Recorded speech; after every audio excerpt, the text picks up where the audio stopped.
Buenas tardes a todos y a todas. Soy María Antolín, responsable de Evaluación, Valorización y Formación en ITI, en la Unidad de Transferencia Tecnológica, y voy a ser la moderadora de este webinar.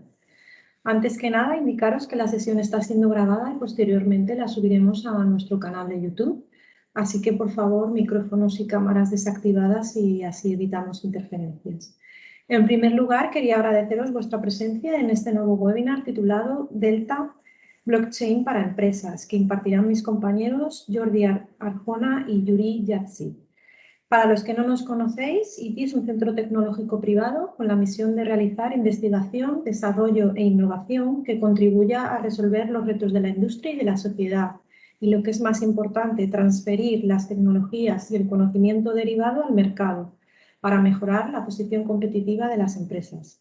Este webinar se enmarca en lo que hemos llamado la Semana de la I+D+I de ITI, que por segundo año consecutivo y bajo el lema Tecnología de personas para personas, pretende dar a conocer a las empresas, en especial a las de Comunidad Valenciana, los resultados de la I+D+I que desarrolla el Instituto en habilitadores tecnológicos en torno al dato, como la inteligencia artificial, el Big Data, los sistemas ciberfísicos, etcétera, y en sectores estratégicos para la comunidad, como puede ser la industria o la salud, sin olvidarnos de la industria TIC, del sector TIC al que representamos y al que hemos dedicado 2 jornadas dentro de esta semana de la I+D+I, siendo una de ellas la de hoy, focalizada en ciberseguridad esta mañana y blockchain ahora por la tarde, y con la que concluiremos esta semana de la I+D+I.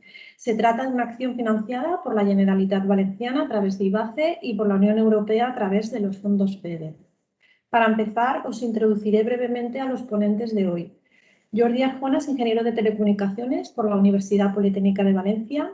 Ya lo veis en pantalla. Ha realizado 2 másteres, uno en Ingeniería Telemática y otro en Informática Industrial, Automática y Robótica. Obtuvo su título de doctor en Ingeniería Telemática cum laude en 2015 por la Universidad Carlos III de Madrid, habiendo desarrollado su doctorado en un programa conjunto con el Institute Indea Networks. Profesionalmente, antes de su incorporación a ITI en 2019, trabajó en Indra Sistemas, en el Institute Indea Networks, en Bell Labs Ireland o en la Fundación Valencia Port. En ITI se encarga de la coordinación del grupo de sistemas distribuidos y ha participado en numerosos proyectos europeos, girando sus intereses en torno a sistemas distribuidos, incluyendo aspectos cloud y edge computing, blockchain, eficiencia energética, entre otros, como el physical internet. Yuri Yatsi, que es graduado en Ingeniería Informática en el año 2015, con título de máster universitario en Computación Paralela y Distribuida en 2016, ambos por la Universidad Politécnica de Valencia. Desde 2017 es técnico en ITI y participa en diversos proyectos de investigación y desarrollo, en la línea de sistemas distribuidos, investigando redes blockchain y su adaptación a los entornos empresariales. Hoy os vamos a hablar de los resultados preliminares del proyecto de I+D Delta, que pretende acercar a las empresas al uso de las diferentes tecnologías disruptivas de registro distribuido, DLTs, entre ellas el blockchain, mediante diversas herramientas software necesarias para facilitar su adopción. España, al igual que Europa, se encuentra inmersa en un profundo proceso de transformación digital, acelerado de forma drástica durante 2020 por la pandemia del COVID. En esta transformación, el sector TIC juega un papel fundamental como facilitador de productos y servicios que posibilitan esa digitalización de la economía y de la sociedad. La nube distribuida, la ingeniería de la inteligencia artificial y la ciberseguridad impulsan algunas de las principales tendencias para 2021. Mención especial cabe hacer de estas tecnologías de registro distribuido que posibilitarán soluciones confiables y seguras para múltiples partes en el registro de activos digitales, implementando mecanismos de trazabilidad o desarrollando contratos inteligentes.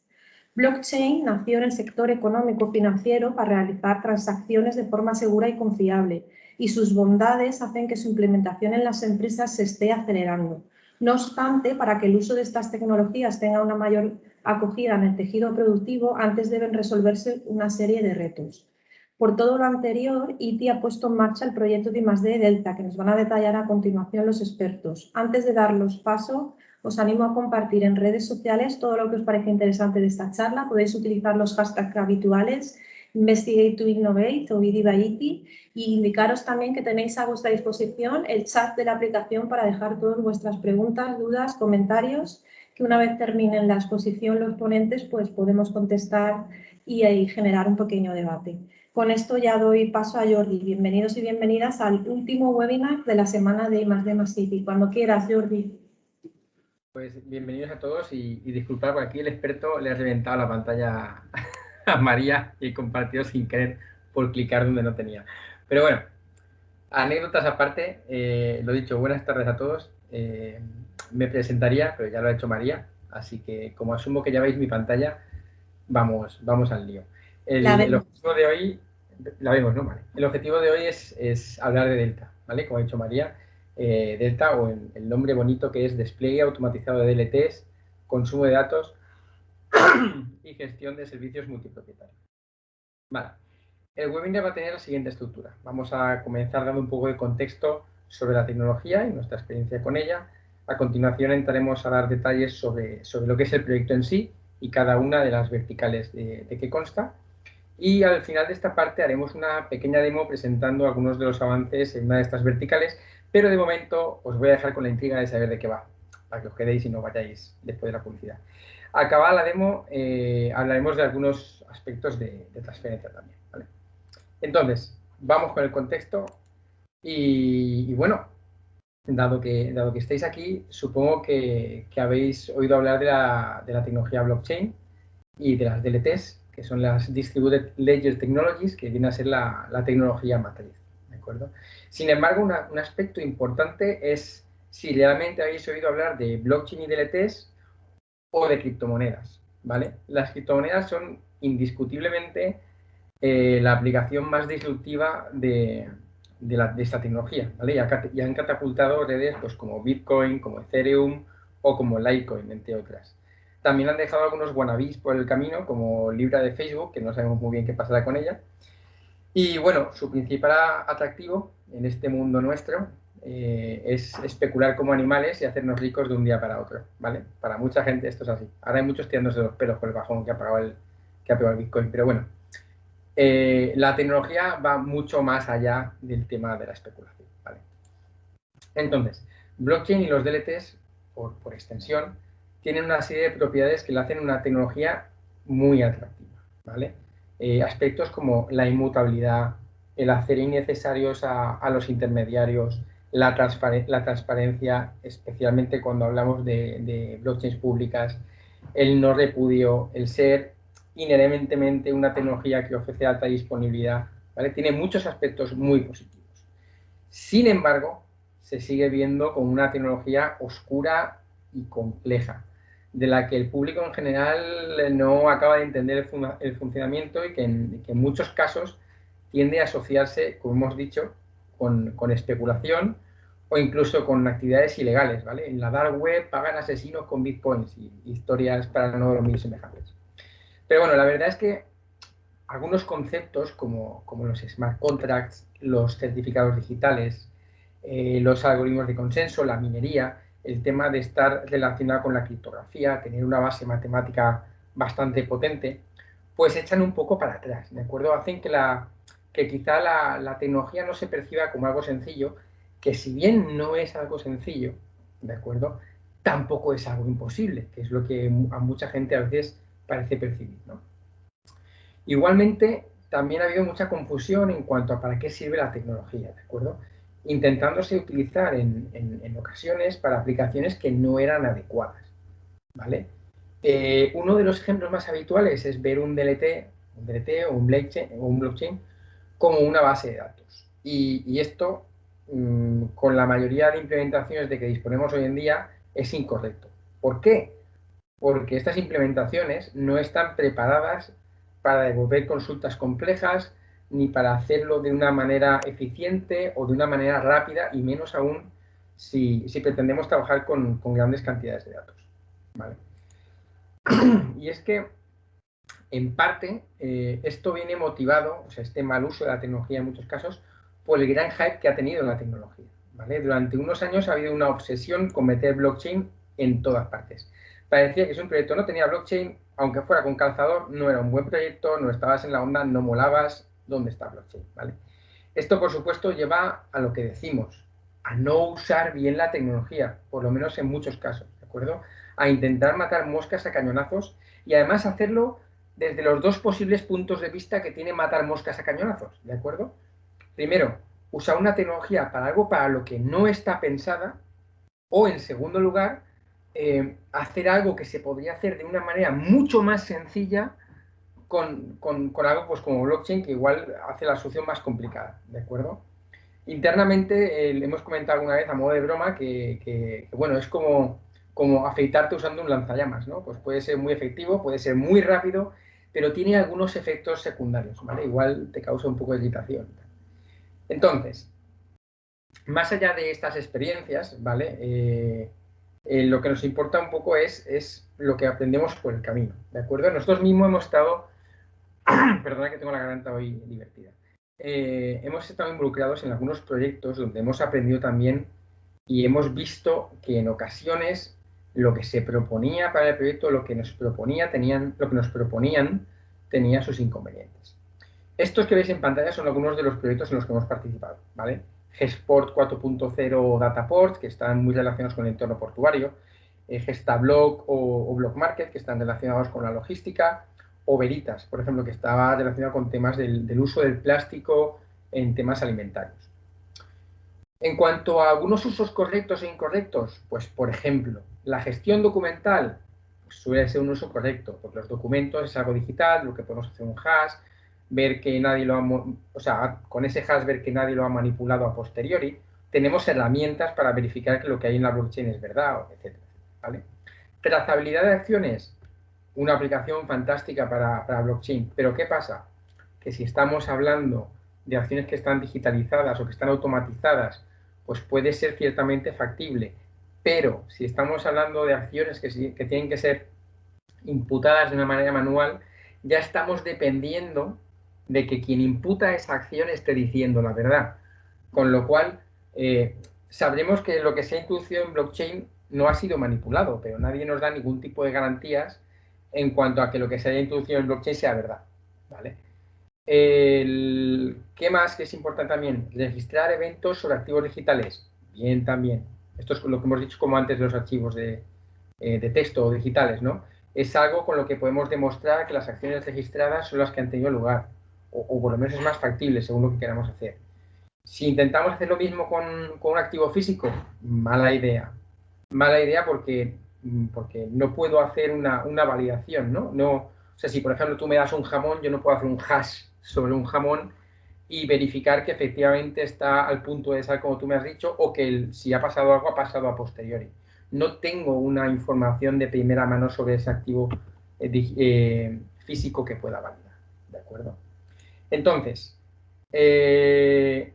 ya os digo, hemos aprendido mucho con estas cosas, pero la principal experiencia que nos ocupa hoy es la adquirida a nivel técnico, ¿de acuerdo? ¿Cuáles son algunos de los principales problemas que hemos apreciado? Primero, lo complejo de desplegar redes o nodos para estas redes, o para estas tecnologías, mejor dicho. Aquí es especialmente relevante mencionar el caso de Hyperledger Fabric, por ejemplo, ¿no? Que pese a ser una de las redes permisionadas más populares, intentar adherir una nueva organización a una red existente está entre el mátame señor y la tortura china, ¿de acuerdo? Es muy complicado y encima la documentación no ayuda, ¿vale? Igualmente, como mencionábamos antes, una DLT no es una base de datos, ¿de acuerdo? Pero aún así a veces necesitamos tirar consultas sobre una DLT, ¿vale? Porque tenemos, aunque no lo estemos usando como base de datos, necesitamos extraer información histórica de los eventos que ha habido en la red, lo que fuera, ¿de acuerdo? Entonces, ¿qué pasa? Lo que hemos dicho, esto es complejo e ineficiente, ¿vale? Por último, pese a que blockchain está ganando mucha relevancia en algunos campos, ¿vale? Por ejemplo, uno de los campos donde empieza a destacar es el tema de la auditoría o la depuración de responsabilidades, lo que en inglés venimos a denominar accountability. Las soluciones que se ofrecen suelen ser soluciones específicas, o sea, para un caso en concreto. Entonces, lo que nosotros pensamos es que debería de disponerse de medios que permitan ampliar funcionalidades de sistemas ya existentes a base de complementarlos con una red blockchain, ¿de acuerdo? Que haya, por así decirlo, como si fuera una librería que pudiéramos incorporar en nuestro sistema y aprovechar lo que nos ofrece, ¿vale? Bueno, pues con estos problemas en mente es con lo que planteamos Delta, ¿vale? Como un proyecto para atacar estos problemas que mencionamos de raíz. Para ello, Delta se divide en 3 verticales principales. La de simplificar despliegues, simplificar interacciones, ¿vale? Pensando en el tema de las bases de datos, y buscar la manera de aplicar los DLTs a soluciones actuales que ya existan, complementarlos, ¿no? Y en este caso nos vamos a centrar en marketplaces. Vale, entremos en Delta entonces como proyecto. Lo primero es hablar del objetivo. ¿Cuál es el objetivo de Delta? Y aquí voy a leer literalmente lo que tenéis en la pantalla, ¿no? El objetivo principal de Delta es acercar a las empresas a las tecnologías blockchain y DLT, a base de ofrecer herramientas que faciliten su uso y su adopción. Queremos hacer más sencilla la vida del usuario de la tecnología, ¿vale? Eso es lo que estamos intentando perseguir con el proyecto. Entonces, ¿cómo hemos procedido para abordar Delta? Bueno, pues antes de coger y lanzarnos a la piscina, que es algo que también nos gusta mucho, no lo vamos a negar, hemos organizado reuniones con gente del sector con experiencia en la tecnología, ¿vale? Como ha sido, por ejemplo, Blockchain Fue o Chaingo. Blockchain Fue es una cooperativa con sede en Alicante, asociada a la Universidad de Alicante, y básicamente tienen su red y pues los miembros de la cooperativa pues utilizan esa red para desplegar aplicaciones. Y Chaingo es una startup, que bueno, startup, pero ya tiene un cierto recorrido en el sector. Entonces, lo que hicimos fue reunirnos con ellos, presentarles nuestras ideas y hacer una pequeña recogida de requisitos, ¿de acuerdo? Para estas reuniones lo que hicimos fue utilizar una herramienta que se llama Mural, ¿vale? Porque planteamos la reunión de una manera interactiva y con esta herramienta, que es lo que veis en pantalla, ¿vale? Lo que veis en pantalla básicamente es el resultado de una de estas reuniones. Pues conforme vamos conversando sobre las propuestas, lo que queremos hacer y tal, pues vamos a ir recogiendo pues, observaciones, problemas, necesidades, posibles casos de uso, y esto lo vamos a ir plasmando en el mural, que también está viendo la empresa con la que estamos hablando, pues como pequeños posits, ¿no? Que luego ya pues iremos sobre ellos y trabajaremos con ellos. Y bueno, aquí también recalcar que por supuesto, el plantear ese tipo de reuniones no solo nos sirve para definir requisitos, sino también para pulir lo que es nuestra percepción de las problemáticas que hay en la industria y para ver así si nuestras propuestas tienen sentido o no, porque a veces nos puede suceder que quieras que no estamos más cerca del lado académico y nos vayamos muy lejos de lo que son vuestras necesidades, ¿de acuerdo? En ese sentido, la propuesta, de momento, ha sido recibida de una manera bastante buena, tanto en estas reuniones como Blockchain Fue y Chingo, como en otras reuniones que hemos planteado a posteriori más de tipo transferencia, donde ya teníamos más, donde ya habíamos avanzado en una reunión al principio del proyecto y que hemos tenido, por ejemplo, con Ferrovial hace poco. ¿De acuerdo? Ahí, de momento, el feedback está siendo positivo. Vale, vamos a pasar ahora a hablar de estas verticales que hemos comentado antes, ¿vale? Antes de entrar en materia en cada una de ellas, comentar que la estructura que voy a seguir en cada una es daros una idea de cuál es el estado del arte o el estado actual con respecto a esta vertical o a esta necesidad, ¿vale? Luego, dar una descripción de alto nivel de lo que estamos haciendo. Y por último, pues dar como un pequeño sumario de las ideas más importantes, de los pasos que estamos siguiendo en cuanto a esa vertical, ¿vale? Entonces, empecemos con el tema de simplificar despliegues. ¿Qué tenemos hoy en día? Centrémonos, o mejor dicho, voy a centrarme en dos tecnologías que son con las que estamos trabajando, ¿vale? Que son Hyperledger Fabric y Quorum. ¿Qué tenemos hoy en día en Fabric? ¿Vale? Disponemos de varias herramientas que intentan asistir en el proceso de despliegue de una red o de una organización. Empezando por lo que sería el tutorial que tenemos en la página de Hyperledger, ¿de acuerdo? Que bueno, es relativamente guiado, pero es muy manual. A pasar, por ejemplo, a herramientas de que dispone Amazon Web Services o Azure para desplegar una red de Fabric. ¿Qué sucede? Principalmente, y esto va a ser la tónica general, bueno, la tónica general. En el caso particular de Azure y Amazon Web Services, estamos limitados exclusivamente a sus infraestructuras, eso no es general, eso depende de ellos, y la tónica general a la que me refería es que en principio van a ser desplegadores que son rígidos y están incompletos, o no nos dan toda la flexibilidad que nos gustaría, ¿vale? ¿Por qué hablo de rigidez e incompletitud? Pues, por ejemplo, porque nos van a obligar a poner unos números concretos de organizaciones, o no vamos a poder elegir el algoritmo de consenso que queremos utilizar, o voy a tener un número limitado de canales. En general son soluciones o aproximaciones que me sirven para desplegar una red entera, es decir, no puedo preocuparme solo de mi organización, tengo que desplegar una red entera y eso implica compartir cosas y además no es muchas veces lo que necesitamos, ¿no? Yo al fin y al cabo, si me quiero unir a una red, quiero desplegar mi organización y si quiero crear la red, quiero crear mi organización como nodo matriz de esa red, pero ya está, no quiero desplegar las redes de los demás a priori, ¿vale? ¿Qué más tenemos por ahí? Pues tenemos herramientas como FabDev o ChangeStack, que al final tienen en muchos casos las mismas limitaciones, ¿vale? No podemos configurar el servicio de ordering como querríamos, no nos da soporte a todas las posibilidades que podríamos tener. Quizá una de las más potentes que hemos visto es BAF, que es el Blockchain Automation Framework, ¿vale? Y en este caso, quizá su principal limitación, y es un poco chocante plantearlo como limitación, es que tiene muchas dependencias, ¿vale? Dependencias de herramientas tipo DevOps. Y esto al final introduce más complejidad, pues porque tienes que tener un Ansible instalado, un book de Ansible, saber utilizarlo, etcétera, etcétera. Entonces nos pone un punto de complejidad pues que igual no haría falta, ¿de acuerdo? Lo que sí que tiene en común con las demás es que de nuevo se centra en desplegar una red entera, ¿de acuerdo? Y encima no nos ayuda con el tema de la adhesión a redes existentes y no da flexibilidad post-despliegue, en plan de si queremos añadir un peer o queremos añadir alguna historia, quitar alguna historia, cambiar lo que tenemos como organización de la red. Esas facilidades no nos las dan, ¿vale? Este problema es también extensible a Quorum, que es la otra gran red permisionada. Gran red permisionada me refiero en cuanto a popularidad, ¿vale? Aquí, por ejemplo, comentamos dos herramientas. Kubernetes con Q, que ya nos da una intuición que nos está atando a usar Kubernetes con K, ¿vale? Y que a priori vuelve a servir para desplegar redes de testeo y que además en el pasado, en este momento, a día de hoy no lo sé exactamente, pero hasta no hace mucho, tenía una curva de aprendizaje bastante bruta. Y bastante bruta nos referimos a que incluso con apoyo de gente que desarrollaba la herramienta, pues, hubo veces que no conseguimos hacerla funcionar, ¿de acuerdo? Porque tenía cosas que no estaban claras, había cosas que estaban desarrollándose, pero bueno, sí que es cierto que con el cambio de propiedad de Quorum, parece que le han dado un empujón y están avanzando con más agilidad que antes, ¿vale? Por otra parte, pues otras herramientas como Istanbul Tools. ¿Qué pasa? Istanbul Tools nos obliga, por ejemplo, a utilizar Istanbul como algoritmo de consenso. Otra vez trabajamos solo con redes. Otra vez tenemos limitaciones de falta de flexibilidad, ¿de acuerdo?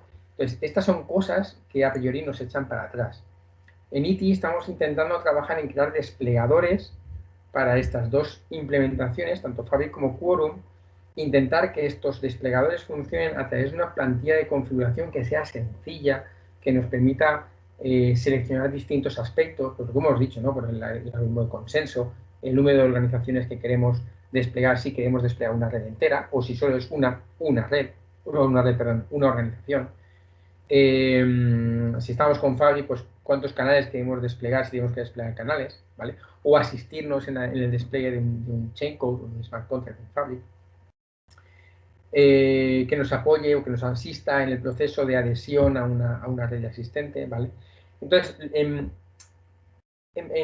general, lo que estamos intentando es compensar esas fallas que hemos visto en lo anterior, ¿de acuerdo? Y en base a que lo que especifiquemos, o sea, el funcionamiento que planteamos, que en base a lo que especificamos en esta plantilla de configuración, el desplegador genere una serie de scripts, ¿vale? Docker files, que puedan ser usados para el despliegue de esta organización o de la red, si fuera el caso de una red, ¿vale?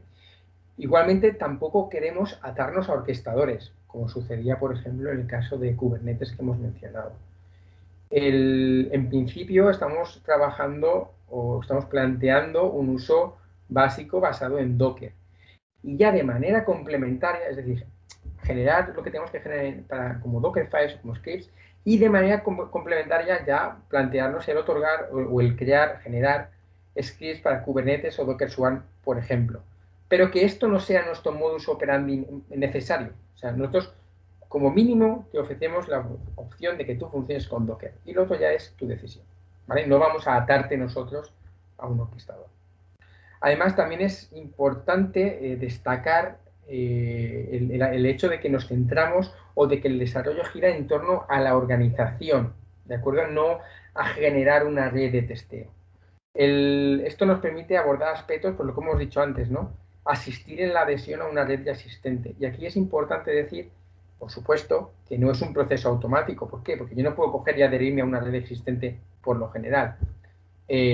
Va a ser un proceso que primero, ante todo, va a necesitar la aceptación por parte de la red. Entonces, no es un proceso completamente automático, pero sí que lo estamos planteando como un proceso asistido, ¿de acuerdo? Que reduzca en gran manera la complejidad que tienen estos procesos hoy en día. Vale. Entonces, resumiendo un poquillo, o como aspectos a destacar de esta vertical, el decir que se va a permitir tanto la creación de redes como la adhesión a redes ya existentes, que el funcionamiento está centrado en lo que es la organización, o sea, el nodo que yo como organización despliego en una red, que queremos dar flexibilidad y permitir reconfiguraciones, que gestionamos o creamos el material criptográfico cuando es necesario, y bueno, ya lo he dicho, el tema de adherirnos a una red, y pues que hay bolas extras como asistir al despliegue, veo aquí la rata ahora, al despliegue de contratos inteligentes, ¿no? Especialmente en Fabric. Vale, vamos al segundo tema, simplificar interacciones. Aquí hablamos de interacciones porque, aunque en Delta nos centramos en la sincronización entre bases de datos y DLTs, ¿vale? Básicamente en operaciones de lectura, a futuro trabajaremos también en operaciones de escritura, ¿de acuerdo? En lo que es el inyectar eventos en un DLT. Entonces, las primeras herramientas que tenemos que mencionar en cuanto al estado que tenemos hoy en día son los exploradores de bloques, ¿vale? O las herramientas que nos permiten tener el histórico de una red, cogerlo y volcarlo en una base de datos, ¿vale? La principal limitación de estas herramientas es que no están sincronizadas en tiempo real. Estamos cogiendo un histórico y volcando en una base de datos. Histórico me refiero a el estado, por ejemplo, de la red Bitcoin hasta el mes pasado, ¿vale? Y pues ya meter en una base de datos que nos lo están dando de una manera que ya está estructurada porque podemos trabajar con él y hacer lo que tengamos que hacer con ello. El problema que tiene esto, bueno, pues suelen centrarse en información que está relacionada puramente con la red DLT en cuestión. Cuando digo información relacionada con la red me refiero pues a la relación entre bloques y transacciones, cuándo se han hecho las transacciones, cuándo se han creado los bloques, pero no al contenido de la transacción en sí, ¿de acuerdo? Entonces, ¿esto qué pasa? Cuando tenemos herramientas que están centradas en redes como Bitcoin, ¿vale? Que serían herramientas pues, como Bitcoin Aave o Blockchain SQL, pues esto nos sirve porque realmente el contenido de la transacción es el intercambio monetario que ha habido, ¿de acuerdo? Entonces es suficiente porque la red gira en torno a esos intercambios de moneda o esas transacciones monetarias.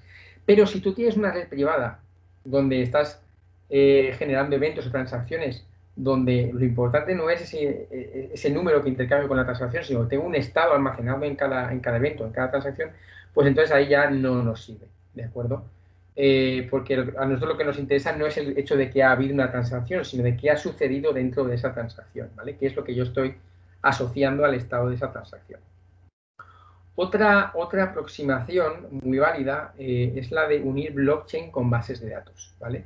Este es el caso de BitchainDB, que es una iniciativa europea pues, que también está cogiendo bastante fuerza y que trabajan con Mongo. Su principal limitación, por llamarlo limitación, es que te ata a su tecnología, ¿de acuerdo? O sea, para disponer de estas ventajas, básicamente tienes que utilizar BitchainDB y se acabó. Ya está. O sea, no tiene otra historia. Si quieres utilizar otra red, no puedes, tienes que usar esta, ¿vale? Aún así, hay que decir que es una solución potente. No es que queramos echar piedras en el tejado de BitchainDB, ni mucho menos. Vale, otra alternativa es el volcar el estado de un DLT en una base de datos, ¿vale? Aquí solemos encontrar tres tipos de problemas, o al menos tres cosas a tener en cuenta, ¿vale? Esto sería el tipo de base de datos que estamos utilizando, porque no es lo mismo utilizar una base de datos SQL que una no SQL, ¿vale? Una SQL nos va a dar ventajas en cuanto a potencia y mejor indexamiento, pero claro, requiere que seamos capaces de estructurar de manera adecuada la información que se acumula o que se almacena en los eventos, ¿vale? Como hemos comentado antes. ¿Qué pasa? Si esto no lo hacemos, pues volvemos a tener una base de datos que me sirve para relacionar transacciones con bloques y poco más, ¿vale? La ventaja de utilizar una NoSQL es que sí que aquí tenemos una mayor libertad de esquema, pero aún así esto solo no basta. Vale, el segundo punto a tener en cuenta, pues la estructura del estado que estamos almacenando, ¿de acuerdo?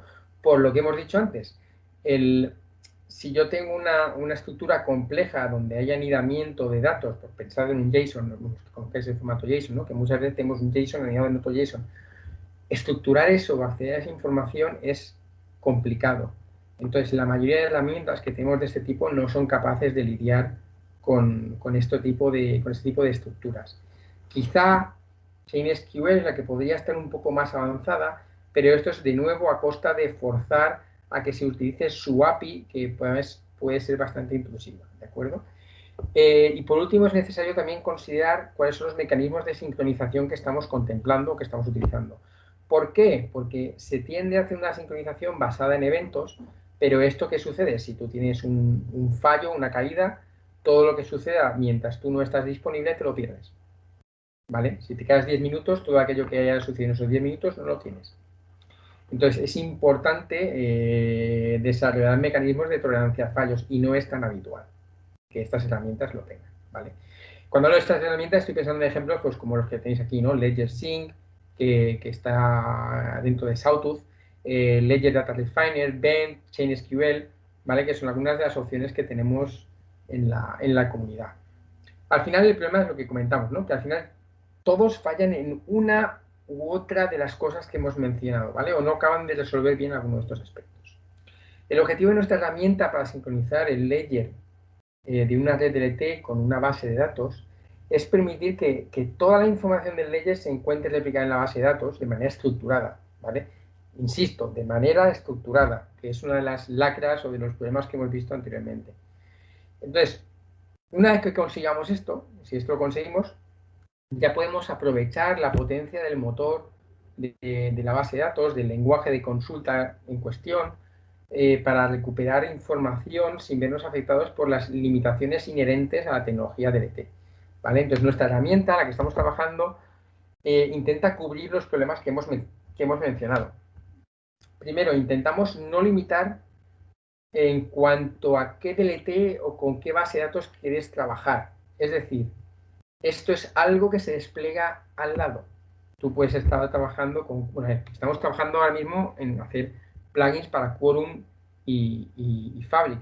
Pero la intención es que tú trabajes con el DLT que tú quieras, tú trabajes con la base de datos que tú quieras y que nosotros al final con lo que tenemos es un motor central que tiene una serie de plugins, tanto para DLTs como bases de datos, y que tú puedas elegir la base de datos con la que quieres trabajar. Que yo no sea que te fuerce a usar un Mongo, o a usar un MySQL, o a usar un Cassandra, no. Tú al final tendrás una herramienta con una serie de plugins, te voy a forzar a usar uno de esos plugins, pero por lo menos te estoy dando unos grados de libertad, ¿de acuerdo? Ahora hemos empezado con MongoDB en particular, ¿por qué? Porque al ser una NoSQL, como hemos dicho antes, nos permite trabajar con un formato libre de esquema, lo cual es importante por lo menos en principio, ¿no? Para empezar a pelearnos con los temas de sincronización, de crear un formato que hemos creado para la codificación de eventos que nos asiste a la hora de estructurar de manera adecuada la información de las transacciones en la base de datos y que también nos permite pues, hacer cosas como crear bases de datos por cada smart contract que se registre en la red o con el que nos asociemos, o extraer una vista tanto del world state de la red, o sea, del estado actual de la red, ¿de acuerdo? Como del histórico de transacciones. Es decir, el world state es que yo tengo, vamos a llamarlo una variable, sobre la que he hecho 10 cambios, estoy viendo el último cambio de esa variable, pero si yo el histórico voy a ver esos 10 cambios, ¿correcto? Por último, también, como mencionábamos, hemos implementado un mecanismo de tolerancia a fallos de parada pues, para evitar este tipo de pérdidas de información que hemos mencionado, ¿vale? Cosas importantes o pasos relevantes que hemos seguido: replicar el comportamiento de un explorador de bloques, pero sincronizándolo con la red, ¿vale? Diseñar un formato de codificación de operaciones que nos facilite la estructuración de datos a la hora de pasar los datos a la base de datos, de sincronizarlos. Permitir la suscripción automática a contratos desplegados en la red. Es decir, que conforme hayamos pasado un contrato, digamos, esto es algo nuevo, crea una base de datos y empiezo a almacenar la información. Los mecanismos de tolerancia a fallos que hemos mencionado, ¿vale? Y también el último paso que abordaremos en Delta será, además de trabajar con MongoDB, con Core y con Fabric, extender la parte de base de datos o intentar extenderla al uso de bases de datos de tipo SQL, ¿de acuerdo?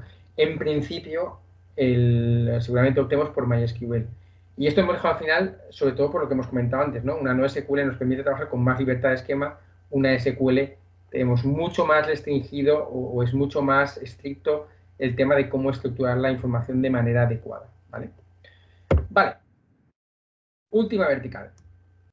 En tema de aplicaciones y soluciones actuales. Vale, nos vamos a centrar en dos cosas, en la accountability, que hemos mencionado antes, y en los marketplaces. El motivo es que primero estos términos, la accountability, es una de las principales aplicaciones o donde blockchain está demostrando, blockchain y DLT están demostrando tener más potencial, ¿vale? El segundo, los marketplaces, bueno, porque creemos que es un entorno donde se puede demostrar de manera muy adecuada cómo ampliar las funcionalidades de que disponen estos entornos, valga la redundancia, hoy en día, ¿vale? La importancia de la depuración de responsabilidades, o accountability, como hemos dicho, se asocia a aspectos como la auditoría, o la cada vez más relevante. Y aquí insisto en lo de cada vez más relevante porque lo es y mucho y está saliendo en todas partes a nivel europeo, necesidad de trazar aspectos relacionados con los datos, con las manipulaciones que se hacen con los datos, accesos o cambios o concesiones de acceso a datasets. Ojo a todo esto porque si es algo que os afecte, empezad a mirarlo porque nos va a pillar el tren. Aviso a navegantes. Vale, otros aspectos también interesantes, pues garantías de ejecución de servicios con temas de SLA. Esto nosotros no lo estamos abordando porque estamos pensando en algo genérico, pero básicamente estamos pensando en compensaciones cuando un servicio no cumple las garantías que se habían prometido al usuario, ¿vale? Esto tiene complicaciones porque habría que ser capaces de medir con la herramienta que efectivamente había una violación de calidad de servicio. Entonces, esto a nosotros nos queda un poco fuera de scope, pero hay que mencionarlo como cosa donde destaca y mucho blockchain, ¿vale? Entonces, ¿qué más tenemos aquí? Tenemos el tema de los tokens, ¿vale? Los tokens, tanto fungibles como no fungibles, que son los que ahora estamos viendo por todas partes, esto de los NFT, que son non-fungible tokens, si no me acuerdo mal de la traducción, están tomando mucha relevancia últimamente, ¿vale? Y su manejo o su incorporación como medio de pago en un marketplace, pues parece algo que a priori es obvio, ¿de acuerdo? O debería ser algo fácil de incorporar. Vale, por último, aquí les señalo lo que hemos comentado antes, ¿no? Existen muchas aplicaciones específicas relacionadas con algunos de los aspectos que mencionamos. Un ejemplo, Origin Trail, por ejemplo, es una red donde se ofrecen recursos a cambio de tokens que tú tienes que adquirir por tu parte, ¿vale? Yo te pago tantos tokens, tú me dejas utilizar tantos recursos de computación, por ejemplo. La diferencia, insisto, es lo que hemos dicho antes, buscamos crear librerías o herramientas que se puedan utilizar con algo que ya está ahí, que ya existe. ¿De acuerdo? Esto es una diferencia fundamental. Entonces, ¿qué es lo que estamos haciendo? Bueno, aquí, antes de entrar en materia, voy a empezar matizando, para cubrirme las espaldas. No estamos pensando en marketplaces centralizados, ¿de acuerdo? Tipo Amazon, en donde hay un proveedor de servicios y el resto son clientes, sino que estamos pensando en entornos que no están centralizados, donde un conjunto de nodos o proveedores de servicios o empresas participan, ofrecen sus servicios, tanto los suyos como igual ofrecen los servicios de otros a terceras partes, ¿de acuerdo? Y, o sea, terceras partes me refiero a un conjunto más amplio de usuarios, y esto está alineado especialmente con muchas iniciativas a nivel europeo, ¿vale? Iniciativas que puede que os suenen o no, como son Gaia X, como son las federaciones de DIHs, que son Digital Innovation Hubs, o como son, por ejemplo, los espacios de datos impulsados principalmente por la IDSA, que es la International Data Space Association, ¿vale? Esto al fin y al cabo son entornos federados donde tenemos conjuntos de nodos que comparten servicios entre sí para ofrecerlos a un conjunto más amplio de usuarios. Vale, aclarado esto, o especificado o matizado esto, nuestro objetivo es ofrecer funcionalidades a este tipo de entornos, ¿vale? Como un ejemplo de aplicación, básicamente. Entonces, ¿qué tipo de servicios tenemos en mente? Pues, por ejemplo, la funcionalidad de crear un registro inmutable y replicado de las distintas interacciones que existen entre los actores que forman parte del sistema, ¿de acuerdo? Pues incluyendo, por ejemplo, publicaciones de servicios, ofertas, negociación, adjudicación de esos servicios, compraventas. De hecho, hablando de compraventas, estamos incluyendo también o considerando sistemas de pago o trueque basados en tokens, ¿no? Lo que hemos comentado antes. Esto incluye mecanismos para usar estos tokens, para comprar estos tokens, para adjudicar estos tokens, dentro de lo que es el entorno en el que se está trabajando. ¿Para qué se utiliza? Pues para pagar por el consumo de un servicio, como recompensa que oferta un servicio. Para historias que se pueden considerar también es la introducción de mecanismos como las subastas, ¿vale?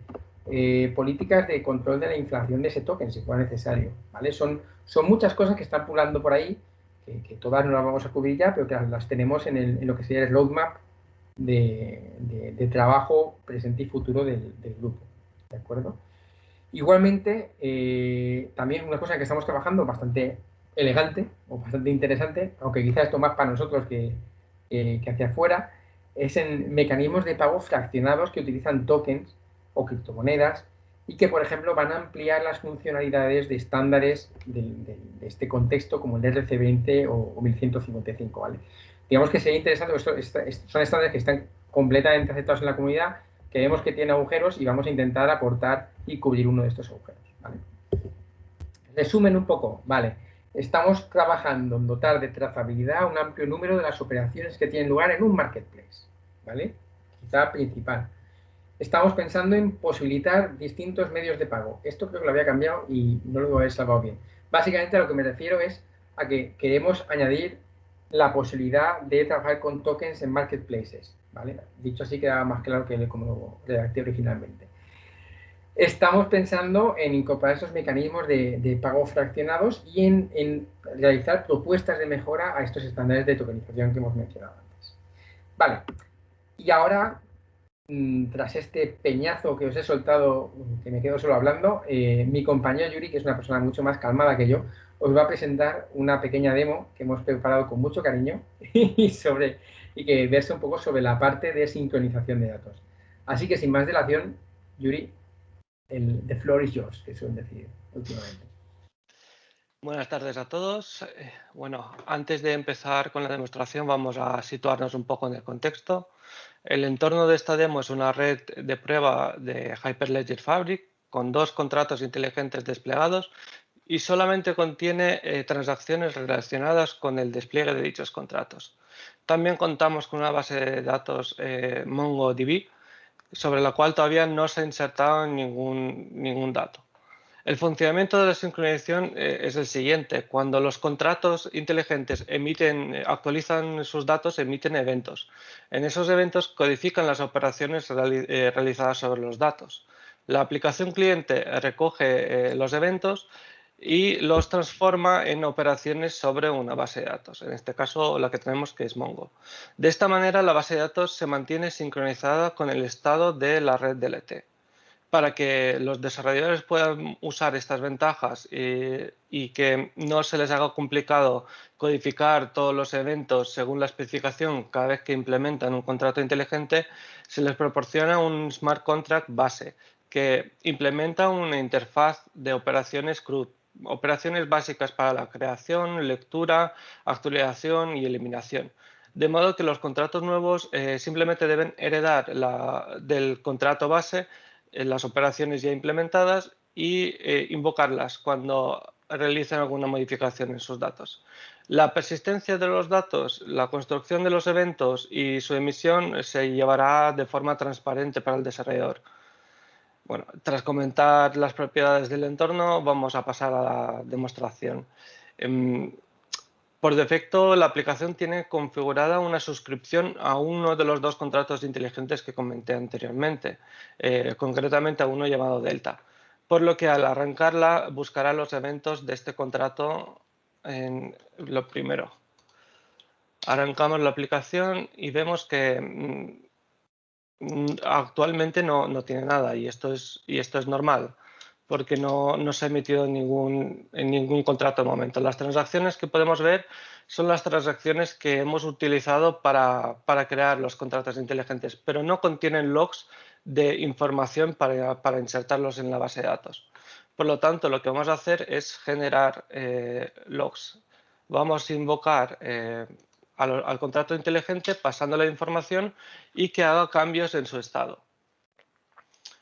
Aquí salen las transacciones y si volvemos a la aplicación de sincronización podemos ver cómo aparecen transacciones nuevas con operaciones de create, update, algún delete seguramente también saldrá por aquí. Aquí está, delete. Estas operaciones se van transformando, se van recogiendo los logs de cada bloque y se van de cada bloque, de cada transacción y se van metiendo en la base de datos. También tenemos un segundo contrato, aunque aquí en el arranque nos ponía la aplicación que estaba suscrita a Delta, hay un segundo contrato llamado Delta 2 del cual la aplicación no tiene ningún conocimiento, no sabe que existe. Así que lo que vamos a hacer es invocarlo también, vamos a pasarle también información para que actualice su estado. Y lo que vemos en la aplicación de sincronización es que detecta que existe un contrato llamado Delta 2. Esto es gracias a que los logs emitidos tienen un formato concreto y la aplicación puede determinar si puede transformarlo en una transacción de la base de datos y lanzarlo contra la base de datos con seguridad, de una manera segura o no. Como cumple con la especificación, la aplicación se entera, lo sincroniza y por lo tanto también vemos datos generados, datos actualizados, son datos de prueba, si los podemos ver. Aquí vemos el contenido de la base de datos. Lo que vemos son dos colecciones, una para cada contrato inteligente. Tenemos el contrato llamado Delta y el contrato llamado Delta 2. Con un número determinado de entradas, que son las entradas que surgen a partir de los logs. Por último, podemos también ver un ejemplo de sincronización bajo demanda. Correspondería a un caso en el cual conectamos la aplicación a una red ya existente o también si hemos perdido la base de datos local. Para simular eso, lo que vamos a hacer es borrar la base de datos. Es suficiente con cargarnos el contenedor de Delta que tenemos en el Docker y lo volvemos a ejecutar. Volvemos a ejecutar el Mongo y ya está. Si arrancamos otra vez la aplicación, lo que podemos ver es que recorre rápidamente todos los bloques, sigue suscrita al contrato de Delta.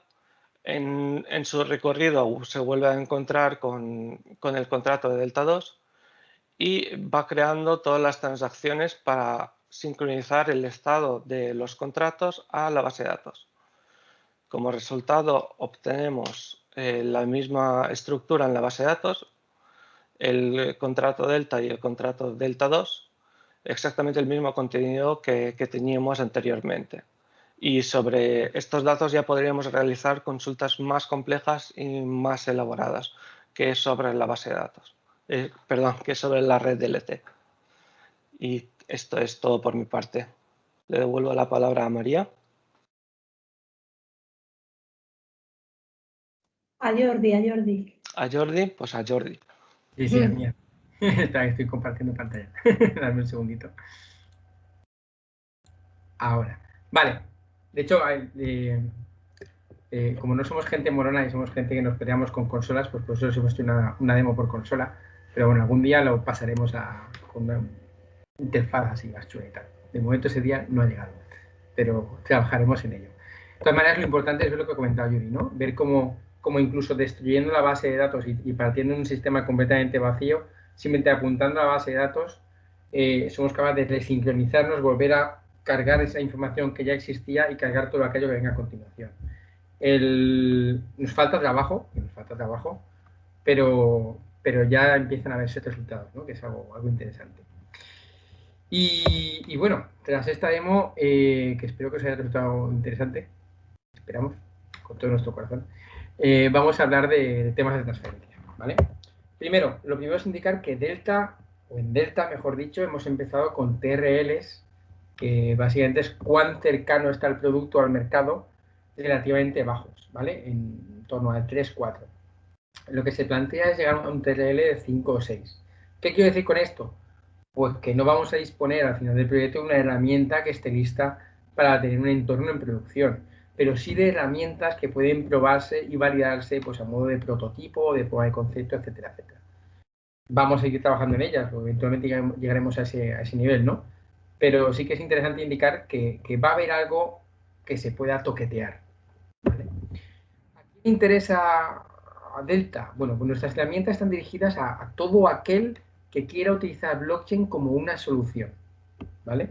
Independientemente de su experiencia con la tecnología, y esto comprende al final tanto usuarios finales con capacidad de desarrollar y mantener su propia solución, como a empresas del sector TIC, que ofrecen servicios a terceros o que ya trabajan con la tecnología, ¿vale? Lo siguiente es decir que, oye, que si te ha parecido interesante esta chapa que te estamos soltando y quieres hacer un seguimiento al proyecto o echarnos la mano, pues que eres totalmente bienvenido. Especialmente nos interesa el poder hablar con empresas, ya sea una empresa de tipo usuario final, es decir, que quiera utilizar la tecnología, o una empresa de tipo TIC que quiera ser proveedora de servicios, ¿vale? ¿Por qué? Porque nosotros queremos trabajar en la definición de requisitos, no solo en la definición, sino también en pulirlos o simplemente en entender mejor cuáles son vuestras necesidades para con la tecnología.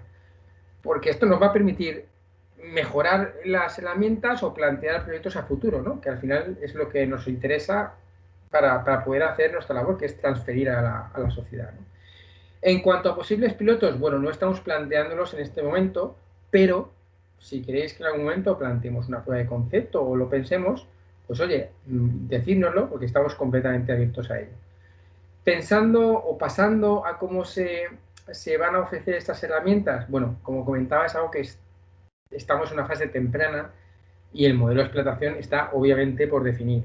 Sin embargo, y sin poner la mano en el fuego, lo más probable es que se opte por un modelo basado en licencias, que puedan ser adquiridas, pues tanto, insisto, como hemos dicho antes, tanto por usuarios finales como por proveedores de tecnología, ¿vale? Al fin y al cabo, para aquel al que le vaya a beneficiar, no tiene otra historia, ¿vale? ¿Cómo podrán utilizarse estas herramientas? Bueno, pues depende de cada una de las herramientas que hemos comentado, ¿vale? Por poner un ejemplo, en el caso de los desplegadores estamos pensando en dos tipos básicos de funcionamiento, o por lo menos que se nos ocurran.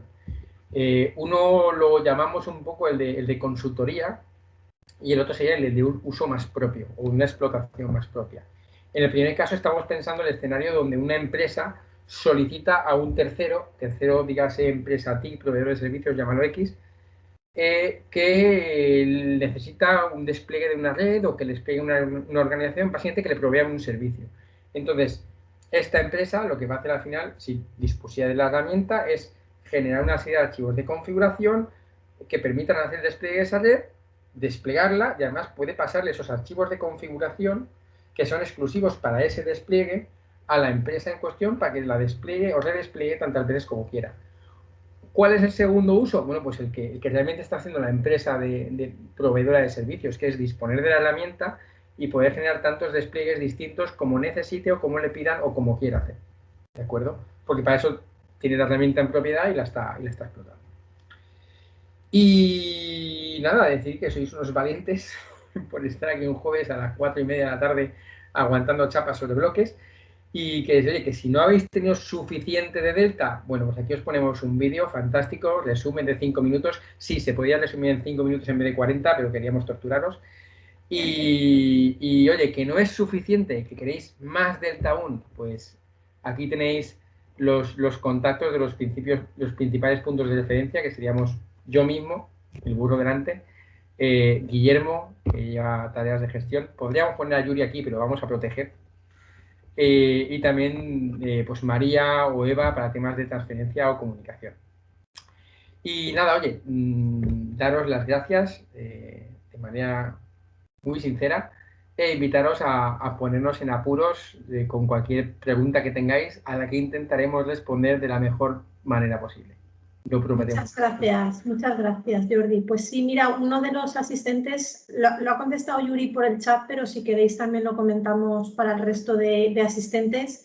Nos preguntaba respecto a la seguridad en la sincronización, ¿no?, del contenido de una DLT a una base de datos. Si la base de datos es manipulada, entonces no tendríamos un problema de seguridad, que es justo lo que estamos intentando evitar usando blockchain. No sé si quieres contestar, Yuri, lo que has comentado por el chat. Sí, de acuerdo.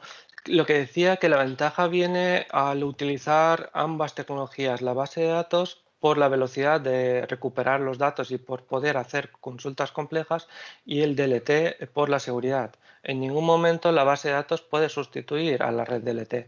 Entonces, además de la información propia del estado de un contrato, almacenamos datos como las transacciones que emiten esos eventos y los bloques.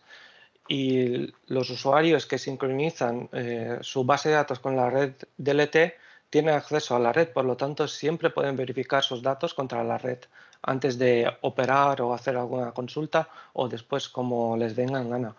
Pero la velocidad la tienen por la base de datos y no nos podemos desprender de la red DLT. Exacto, como dice Yuri, cualquier cambio que alguien hiciera en la base de datos no se va a reflejar la DLT. La DLT es inmutable. Entonces siempre vas a tener esa opción de contrastar. La base de datos siempre se podría securizar pues, de la mejor manera posible, pero esa opción de contrastar siempre va a estar ahí. Además, permíteme, Jordi, que si modifican la base de datos, sería el usuario que modificaría la base de datos modificaría la suya. En ningún momento alteraría la base de datos de los demás. Por ejemplo, si yo y Jordi estamos sincronizados cada uno con su base de datos, si yo altero la mía, de ninguna manera le perjudico a él. Correcto.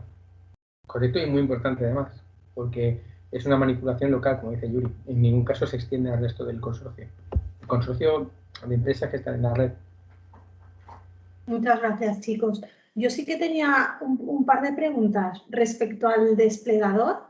¿Se puede usar en cualquier proveedor de infraestructuras o hay que casarse con alguno o no sé? No, esto al final, como hemos dicho, lo estamos planteando para funcionar con Docker, que quizá es el nivel más bajo en el que podemos funcionar, ¿vale?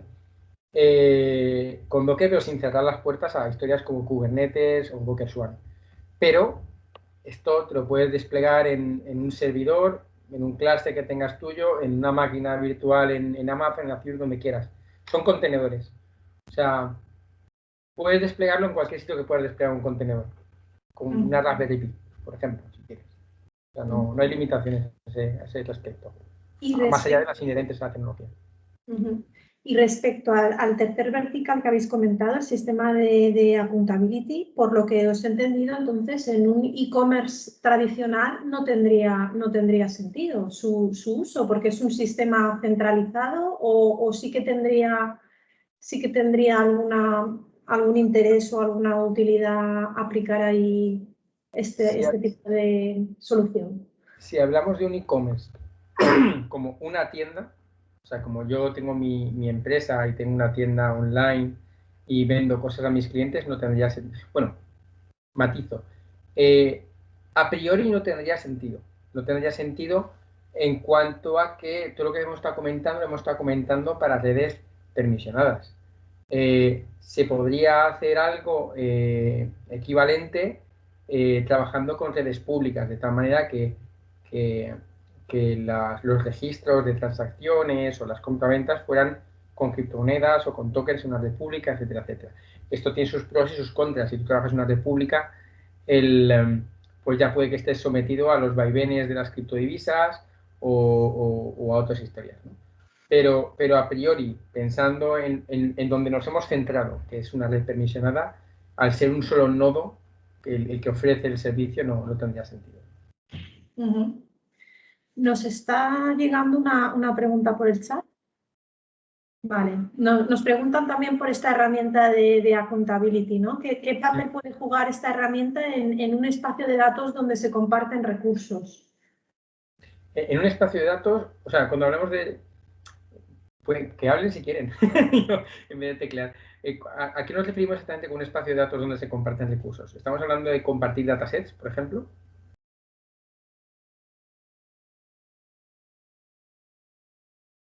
No veo el chat, comentadme si... Está llegando.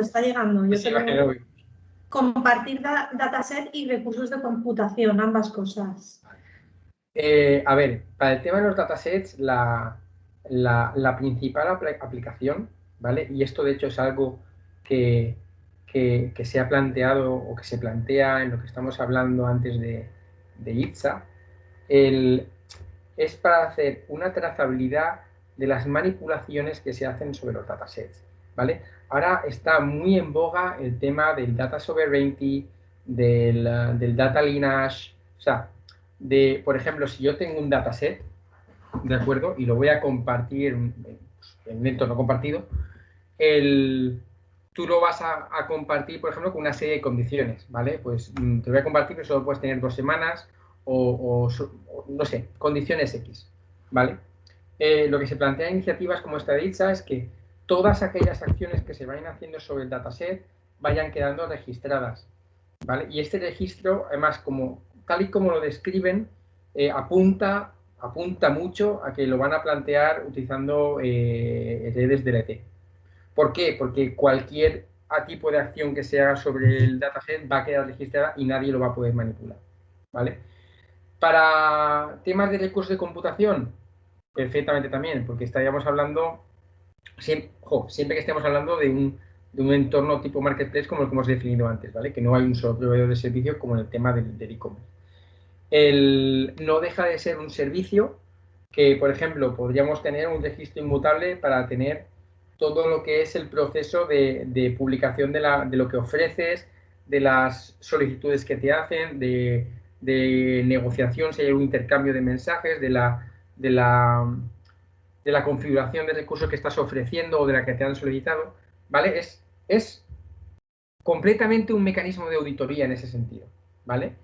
Además de ese mecanismo de auditoría, podrías entrar también en utilizar tokens para hacer pagos y cobros, etcétera, etcétera, ¿vale? Pero sí es otra dimensión y eso también, según el tipo de entorno que estemos contemplando, tiene complicaciones legales que nos son ajenas. Nosotros estamos trabajando en la aplicación como tal, pero que, bueno, que podría haber que tenerlas en cuenta. Pero la respuesta corta, sí, se puede utilizar y no es que se pueda utilizar, es que se está planteando muy mucho ese uso a nivel europeo. Para eso y para otras historias, como sincronización de catálogos, por ejemplo, ¿no? Pero sí, se va a usar y mucho en el futuro.